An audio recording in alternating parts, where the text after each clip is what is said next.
Hello बच्चों। आज हम हिंदी की पाठ्य पुस्तिका भाषा माधुरी की 12वें अध्याय अगर न नभ में बादल होते का प्रश्न उत्तर करेंगे। तो शुरू करते हैं।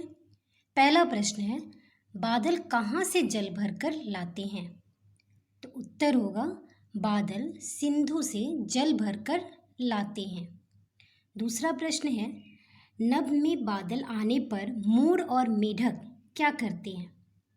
तो उत्तर होगा, नभ में बादल आने पर मोर खुश होकर शोर मचाते हैं और मेढक खुशी से तान सुनाते हैं। तीसरा प्रश्न है, नभ में बादलों के न आने के कारण किसान क्या नहीं कर पाएंगे? तो उत्तर होगा, नभ में बादल न आने के कारण किसान अपना बीज नहीं बो पाएंगे। ठीक है। कौन सी ऋतु न आने पर हम रिमझिम बूंदों के लिए रोते हैं? वर्षा ऋतु न आने पर हम रिमझिम बूंदों के लिए रोते हैं। तो बच्चों, ये पाठ का प्रश्न उत्तर है। आगे का प्रश्न उत्तर हम करेंगे। रिक्त स्थानों की पूर्ति करें। नहीं डैश फिर गहराएंगी। उत्तर होगा घटाएं। नहीं डैश फिर छहराएंगी। तो क्या होगा? छटाएं। सब डैश से गाल भिगोते।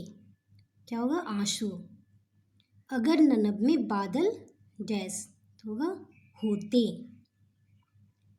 अगला प्रश्न है बातचीत के लिए। वर्षा होने पर आपको सबसे अच्छा क्या लगता है?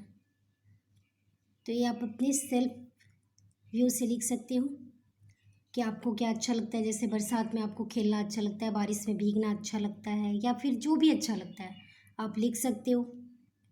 बादल सिंधु से किस प्रकार जल भरकर लाते हैं? इसका उत्तर मैंने पाठ को समझाते समय बताया था कि सिंधु नदी से मतलब समुद्र से क्या होता है, भाप बन के पानी ऊपर जाता है और वो जम के बादल बन जाता है, और फिर बादल जब जम जाता है तो फिर वो बारिश के रूप में बरसता है, तब हमें जल मिलता है। तो इस तरह से बादल सिंधु से जल भरकर लाता है। आपको किस मौसम की कौन सी बात अच्छी लगती है और क्यों? ये भी आपकी खुद के प्रश्न है। जैसे आपको कौन सा ऋतु अच्छा लगता है, कौन सा मौसम आपको अच्छा लगता है, जाड़ा, गर्मी, बरसात, और उसमें क्या अच्छा लगता है। ठीक है, तो उसके बारे में आप खुद से लिख सकते हो। अगला प्रश्न है भाषा की बात। नीचे दिए गए शब्दों में उचित स्थान पर चंद्रबिंदु लगाइए। तो देखिए, क नदियाँ, तो नदियाँ में चंद्रबिंदु या की मात्रा में। कहाँ, घटाएं, आंसू, छटाएं, बूंदों। अगला प्रश्न है, नीचे लिखे शब्दों के विलोम शब्द कविता में से ढूंढकर लिखिए। तो ये विलोम शब्द आप जानते हैं। रात का दिन, उदास का खुश, सर्दी तो गर्मी, हंसते तो रोते। ठीक है, तो ये भाषा की बात भी समाप्त हुई। अगला है जीवन मूल्य। जीवन मूल्य के प्रश्न में पहला प्रश्न है, मौसम और ऋतुओं का चक्र बदलने से हमारे पर्यावरण में असंतुलन आ जाएगा। ऐसा होने पर हमें किन किन कठिनाइयों का सामना करना पड़ेगा? इस पाठ का उत्तर, यदि हम इस पाठ से संबंधित इस प्रश्न का उत्तर समझेंगे तो ज़्यादा अच्छा होगा।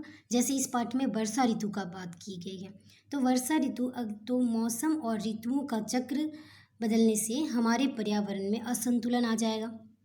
जैसे वर्षा ऋतु यदि नहीं होगी तो सर्वप्रथम तो वर्षा नहीं होगी तो खेतीबाड़ी नहीं हो पाएगी अच्छे से, किसानों को बहुत तकलीफ होगा, और किसान को तकलीफ होगा तो हमें अनाज की कमी होगी, और अनाज की कमी होगी तो पूरा देश परेशान रहेगा। तो पूरा देश में असंतुलन हो जाएगा, खान पान सब चीज़ का प्रॉब्लम हो जाएगा। ठीक है, तो इसलिए इस तरीके से आप किसी भी ऋतु के बारे में सोच के लिख सकते हो। दूसरा प्रश्न है, पर्यावरण का संतुलन बनाए रखने के लिए हमें क्या करना चाहिए?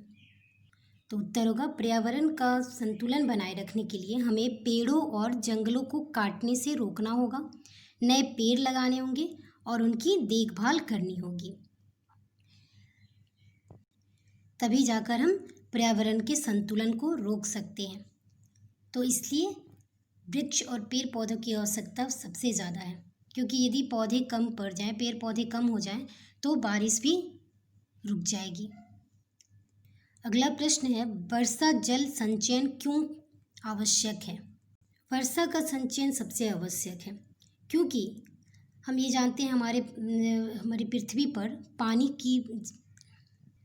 पानी तो है, लेकिन जो हमारे लिए उचित पानी है, जैसे जो जिसका हम यूज़ कर सके, वैसे पानी की कमी है और दिन पे दिन ये कमी ज़्यादा ही बढ़ती जा रही है। तो यदि हम इस पर नियंत्रण नहीं करेंगे तो फिर मुश्किल हो सकती है, क्योंकि जैसे समुद्र का पानी, उसका तो हम किसी चीज़ में यूज़ नहीं कर सकते हैं क्योंकि उसका पानी खारा होता है। नदी, तालाब, कुएँ यही सब का पानी यूज़ करते हैं। तो इसके लिए हमें वर्षा का जल संचयन करना भी बहुत आवश्यक है। ठीक है, तो बच्चों इस पाठ का ये प्रश्न उत्तर कंप्लीट होता है, और इस पाठ से संबंधित किसी तरह के प्रश्न पूछना हो तो आप कमेंट बॉक्स पे लिख सकते हैं। Thanks for watching this video. Bye.